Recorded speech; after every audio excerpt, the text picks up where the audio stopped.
खिजाओ मेरे लिए यूं बहार करता था, अपने जख्मों को मैं गुलों में शुमार करता था। जमाने भर से वो मुझे होशियार करता था, अगरचे खुद वही मेरा शिकार करता था। सियासत कुछ ऐसे ही है।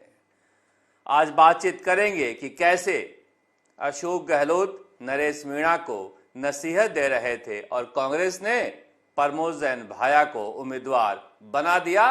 प्रमोद जैन भाया की उम्मीदवारी की घोषणा इतनी जल्दी हुई है, ये बताता है कांग्रेस में उनकी हैसियत क्या है, अंता कौन जीत रहा है और बीजेपी का पेच कहां फंसा हुआ है। बात इस पर भी करेंगे कि आज कांग्रेस के लिहाज से बड़ी सियासी तस्वीर आई है भीलवाड़ा से, जहां पर अशोक गहलोत और सचिन पायलट सार्वजनिक रूप से एक बार फिर बातें करते हुए दिखे, मिले या ना मिले। चर्चा इस पर भी करेंगे कि पूर्व मुख्यमंत्री स्वर्गीय शिवशरण माथुर की सियासत को लेकर किस तरह से सियासत हुई और वसुंधरा राजे वापस पावर में लौट रही है क्या। सब इंस्पेक्टर भर्ती परीक्षा को लेकर तारीख पर तारीख, ये तारीख खत्म कब होगी। शुरुआत कर लेते हैं अंता विधानसभा उपचुनाव से। केसी वेणुगोपाल ने झट से चुनाव की घोषणा होते ही श्री प्रमोद जैन भाया की उम्मीदवारी की घोषणा कर दी। कांग्रेस के नेता हल्का बांट रखे हैं और 12 में उस हल्के के सरदार हैं प्रमोद जैन भाया, लिहाजा इनके नाम पर कोई इफ एंड बट था ही नहीं। मैंने कल भी कहा था, उससे पहले भी कहा था। यहां पर गोविंद सिंह डोटासरा बैठे हैं, अशोक गहलोत बैठे हैं, रंधावा जी बैठे हैं प्रभारी, प्रमोद जैन भाया बैठे हैं और उम्मीदवारी तय हो गई। प्रभारी सुखजिंदर सिंह रंधावा से काफी अच्छे रिश्ते हैं प्रमोद जैन भाया के, तब से जब से ये खान मंत्री थे। मगर क्या प्रमोद जैन भाया चुनाव जीत रहे हैं, पता नहीं। देखिए, प्रमोद जैन भाया की माया भी गजब है। ये सीपी जोशी के साथ रहे, सीपी जोशी ने इन्हें पीडब्ल्यूडी मंत्री बनाया था। ये जो सड़क देख रहे हैं जो पूरी तरह से उखड़ गई है, आए दिन उस सड़क के बारे में खबर आती रहती है। Jaipur Bhilwara mega highway via Kekri, ये ओम मेटल्स कोटा के हैं, व्यवसायी हैं, उन्होंने बनाया था। और इसके ठेके को लेकर और काम को लेकर प्रमोद जैन भाया जब पीडब्ल्यूडी मंत्री थे और अशोक गहलोत के खास व्यवसायी मित्र ओम मेटल्स के मालिक के बीच विवाद हो गया था और पीडब्ल्यूडी के मंत्री के पद से हटा दिए गए थे प्रमोद जैन भाया। तब ये सीपी जोशी के साथ रहते थे। जैसे ही सचिन पायलट प्रदेश अध्यक्ष बन के आए, ये उनके साथ हो लिए, क्योंकि ये अशोक गहलोत से खासे नाराज थे। सचिन पायलट ने अजमेर का प्रभारी बनाया, जो उनका हल्का माना जाता था। और उसके बाद जब सचिन पायलट मुख्यमंत्री नहीं बन पाए तो सारे नेता दिल्ली लौट आए थे, मगर प्रमोद जैन भाया घर पर बैठे हुए थे सचिन पायलट के, और वहां से सचिन पायलट ने अशोक गहलोत के भारी विरोध के बावजूद खान मंत्री बनाकर लौटे। उसके बाद की कहानी सबको पता है, खान मंत्री के रूप में कितने चहेते हो गए ये अशोक गहलोत के। पर चुनाव जीत रहे हैं क्या, पता नहीं, क्योंकि नरेश मीणा एक बड़ा वोट बैंक लेकर जाएंगे। वहां पर माली समाज के बाद सबसे बड़ा मीणा वोट बैंक है और बीजेपी का पेच यहीं फंसा हुआ है। बीजेपी किसी माली को चुनाव लड़ाना चाहती है।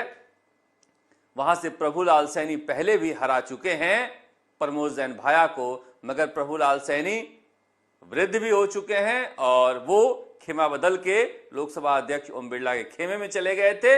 हालांकि वसुंधरा राजे के पुराने शागिर्द रहे हैं। आज उन्होंने मुलाकात की है जयपुर में, अंता भी घूम कर आए हैं, कोशिश कर रहे हैं कि एक बार फिर से चुनाव लड़ लें। ये दिल है कि मानता नहीं, नेताओं का तो दिल तो अभी बच्चा है जी।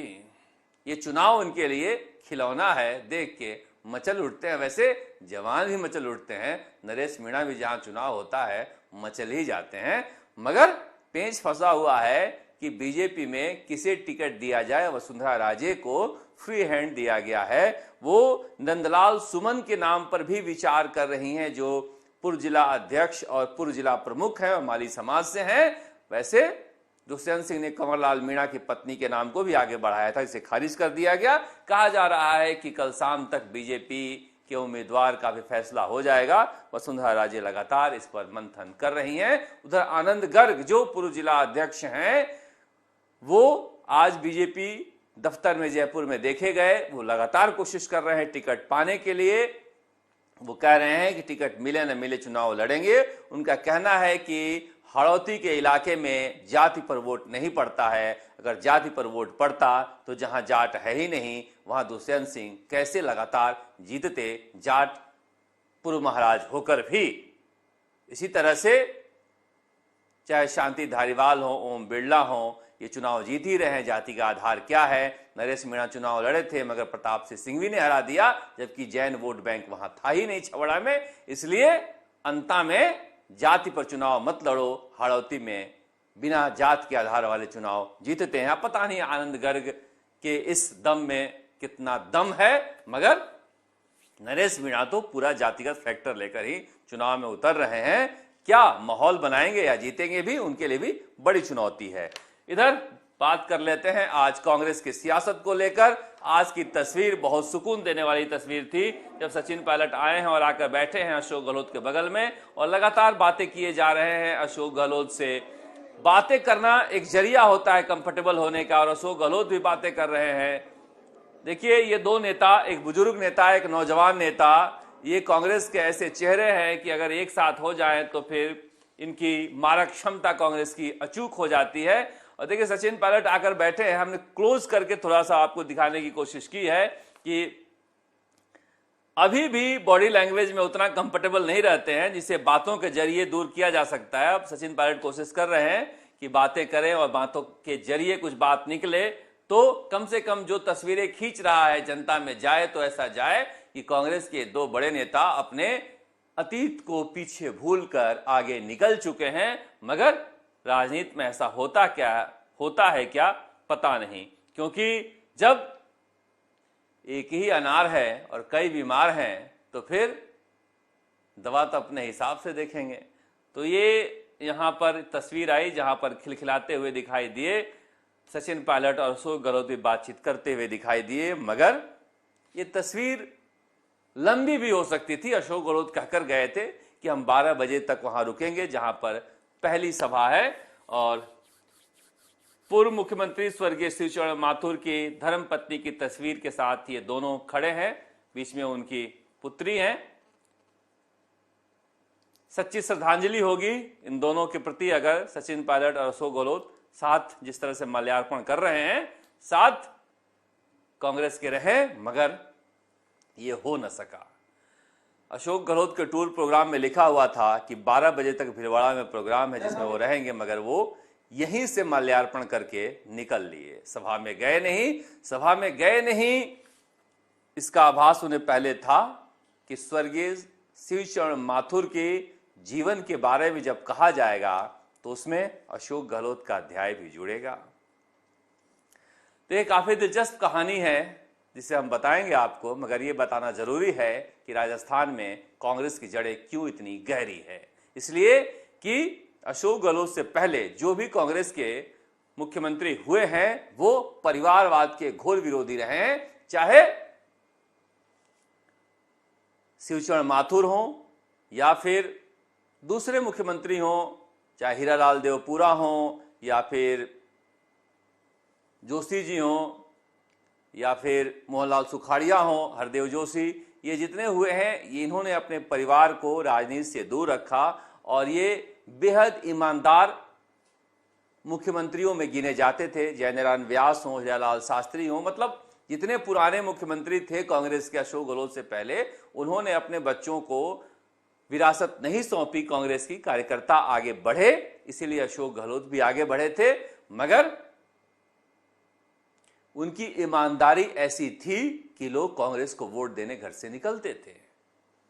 इसीलिए देखेंगे कि अकूत संपत्ति के मालिक इनके परिवार वाले नहीं हैं और शिक्षा जगत में काम करते हैं शिवचरण माथुर के परिवार के लोग, और वहीं पर कार्यक्रम में ये गए भी थे। जिक्र हुआ तो होगा ही कि कैसी राजनीति थी, कैसी शख्सियत थी शिवचरण माथुर की, जो मांडलगढ़ से चुनाव जीतते थे, कभी चुनाव हारे नहीं और मोहनलाल सुखाड़िया के बाद कांग्रेस को रिपीट कराने वाले मुख्यमंत्रियों में शामिल थे। अब कहा जाता है कि रोटी पलट जाती है राजस्थान की, मगर शिवचरण माथुर जब मुख्यमंत्री बने तो रोटी पलटने नहीं दिए, दोनों तरफ कांग्रेस की रोटी सिकी। पर ऐसा क्या हुआ कि शिवचरण माथुर को दो बार मुख्यमंत्री के पद से इस्तीफा देना पड़ा और एक बार शिक्षा मंत्री के पद से इस्तीफा देना पड़ा। इस्तीफा देने की नैतिकता अब नेताओं में बची नहीं, इसलिए ये कहानियां सुनाई जाती है। जब वो शिक्षा मंत्री थे तो विधानसभा में भैरी सिंह शेखावत विपक्ष के नेता थे, उठकर खड़े हुए, उन्होंने कहा कि 2.5 बीघा जमीन इन्होंने हथिया ली है।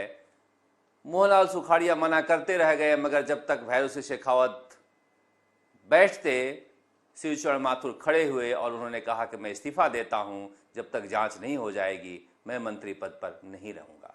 ऐसा नैतिक बल उस वक्त नेताओं के पास था।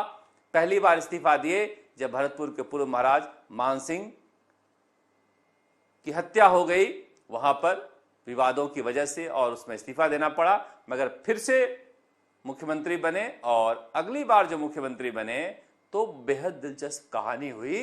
वहीं से शिवचरण माथुर के करियर का एंड किया अशोक गहलोत ने। इसीलिए शायद वहां गए नहीं होंगे, क्योंकि किस्सा तो सुनाया जाता। प्रदेश अध्यक्ष बन के आ गए थे अशोक गहलोत और मुख्यमंत्री के पद पर थे शिवचरण माथुर। चुनाव हुआ और उस वक्त बीजेपी की लहर थी। 25 की 25 सीटें कांग्रेस हार गई। अशोक गहलोत प्रदेश अध्यक्ष के पद पर थे और उन्होंने दिल्ली तक माहौल बनाया कि इस्तीफा दे देना चाहिए मुख्यमंत्री को भी और मुझे भी। दिल्ली में उन्होंने बात करके इस्तीफा दे दिया और दबाव बनाया शिवचरण माथुर पर इस्तीफा देने के लिए। और शिवचरण माथुर जो अभी अभी कांग्रेस की सरकार रिपीट करा कर लाए थे, इस्तीफा दे दिए। ये तो हुई नैतिकता की बात, मगर इतिहास दोहराता है अपने आप को। जीना जो चालाक होता है वो इतिहास से सबक लेता है, और अशोक गहलोत ने इतिहास से सबक लिया। इस बार भी 25 की 25 सीटें हारी कांग्रेस। अशोक गहलोत मुख्यमंत्री थे और प्रदेश अध्यक्ष सचिन पायलट थे। सचिन पायलट अशोक गहलोत की तरफ माहौल बनाने की कोशिश किए कि जिम्मेदारी तय होनी चाहिए, हम सबको जिम्मेदारी लेनी चाहिए, मैं हार की जिम्मेदारी लेता हूं, वैभव गहलोत हारे उसकी जिम्मेदारी कौन ले। बहुत माहौल बनाए, मगर अशोक गहलोत इस्तीफा देने वाले नहीं थे, जो उस वक्त प्रदेश अध्यक्ष के पद से इसलिए इस्तीफा दिए थे कि तय हुआ था कि मुख्यमंत्री भी इस्तीफा देंगे। मगर इस बार अशोक गहलोत इस्तीफा दिए नहीं और सचिन पायलट इस्तीफा दिए नहीं, उप मुख्यमंत्री के पद पर रह गए। इसीलिए कहा जाता है कि अशोक गहलोत उन तमाम चीजों की पूरी तरह से अध्ययन किए हुए हैं जो राजस्थान में भावुकतावश और नैतिकतावश नेताओं ने कदम उठाया था। सोनिया गांधी ने कहा और परशुराम मदेरणा ने मुख्यमंत्री का पद छोड़ दिया। इस बार सोनिया गांधी ने कहा 25 सितंबर को, अशोक गहलोत ने बगावत कर दी, क्योंकि वो जानते थे कि भावुकता में राजस्थान कांग्रेस के बड़े नेता खुद का नुकसान बहुत कर गए हैं। पर चर्चा तो होगी, इसलिए चर्चा कर रहे थे बृजेंद्र ओला के बाद मुरारी लाल मीणा भी। ओला जी मुख्यमंत्री पद से 2 बार इस्तीफा, देखो कितना चेंज आ गया राजनीति में।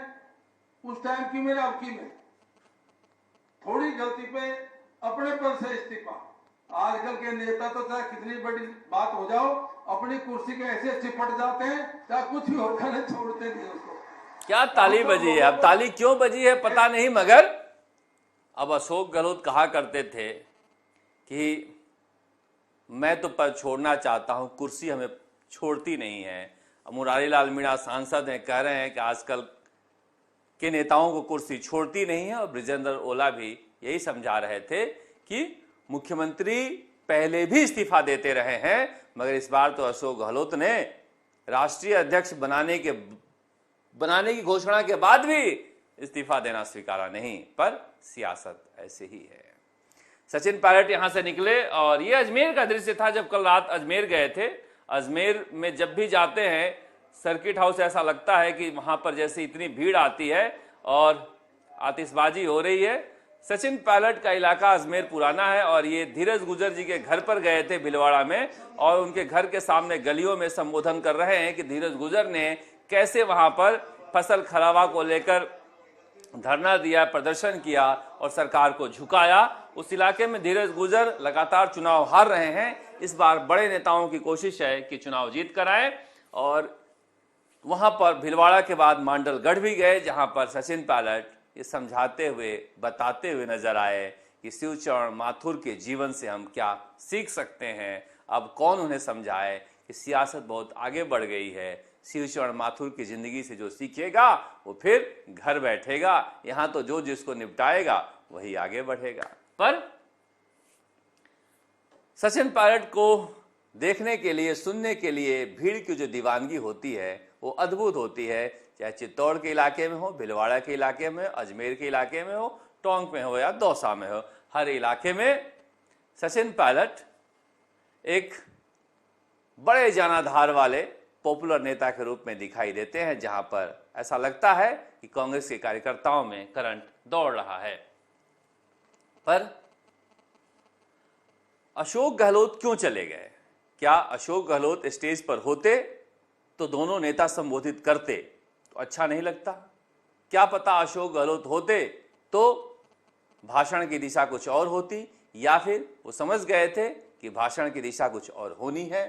शिवचरण माथुर के साथ जो हमने खेला किया था, जिक्र उसका भी आएगा, पता नहीं।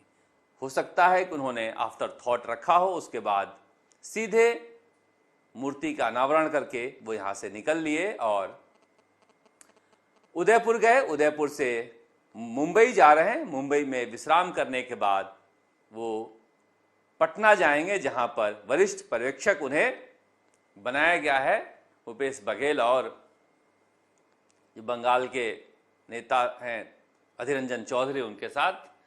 और वसुंधरा राजे नंदलाल मीणा को याद करते हुए भावुक हो रही थी। प्रतापगढ़ में नंदलाल मीणा वसुंधरा राजे के मुख्य सिपा सलारों में थे। जब किरोड़ीलाल मीणा ने बगावत की थी तो नंदलाल मीणा सारथी बने थे और आज वो कहते हुए नजर आई कि दोस्ती के पक्के थे और दुश्मनी के भी पक्के थे।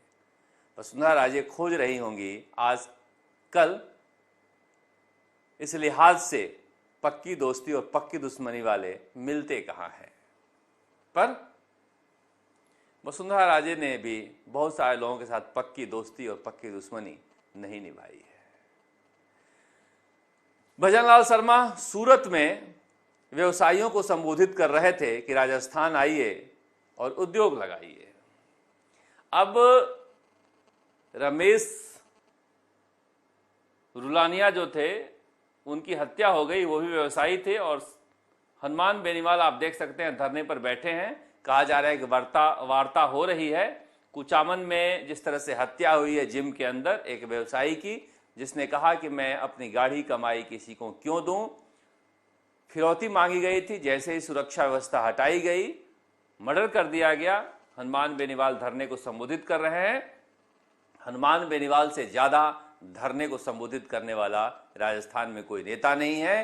कहीं भी अगर इंसाफ मांगने की बात होती है तो हनुमान बेनीवाल पहुंचते हैं। और पता है हनुमान बेनीवाल की अच्छी बात क्या लगती है? ये टकराव नहीं करते हैं, ये पत्थरबाजी नहीं करते हैं, ये कोई हमला नहीं करते हैं, बल्कि ये दबाव बनाते हैं जो लोकतांत्रिक प्रक्रिया है और इंसाफ दिलाते हैं, जो गांधीवादी तरीके से आंदोलन का सबसे अच्छा स्वरूप होता है लोकतंत्र में। हनुमान बेनीवाल उसे अख्तियार करते हैं। ये इस नेता की खूबी है। इनके बोलने पर मत जाना, ये बोलते हैं कुछ भी क्योंकि इन्हें लगता है कि सामने वाला अपना है। पर जिस तरह से लोकतांत्रिक व्यवस्था के तहत ये धरना प्रदर्शन करते हैं, उन तमाम नेताओं को सीखना चाहिए जिन्हें लगता है कि हिंसा के जरिए हम लोगों का ध्यान खींच सकते हैं। पर हम तो ध्यान खींच रहे हैं कि कल रात को भजनलाल शर्मा ने कानून व्यवस्था की बैठक बुलाई थी। डीजीपी शामिल हुए थे और तमाम अधिकारी शामिल हुए थे। जो शार्प शूटर हैं, जो घूम रहे हैं नागौर के इलाके में, उन्हें पकड़ने की कोशिश होनी चाहिए। ऐसा संदेश देना चाहिए ताकि अपराधियों में भय पैदा हो। सब इंस्पेक्टर भर्ती परीक्षा में पता नहीं तारीखें कब तक पड़ती रहेगी। अब 24 नवंबर चली गई, लोग कह रहे हैं 24 नवंबर किसने देखा है, पता नहीं तब तक क्या क्या हो जाए। 14 नवंबर को बिहार चुनाव के नतीजे आने हैं, उसके बाद क्या पता राजस्थान में भी बड़ा उलटफेर हो जाए। पर 24 नवंबर लंबा वक्त हो गया, इस बीच कोई कार्रवाई नहीं हो तो इंसाफ मांगने वाले टूटते हैं। और इधर नई परीक्षा की गाइडलाइन भी आ गई है, सब इंस्पेक्टर भर्ती परीक्षा नई भी हो रही है, जिसमें साक्षात्कार खत्म करने के लिए लड़ रहे हैं लोग। खुद प्रधानमंत्री कार्यालय के मंत्री जितेंद्र सिंह मॉनिटरिंग कर रहे हैं, मगर भजनलाल शर्मा के यहाँ इस पर सुनवाई नहीं हो रही है।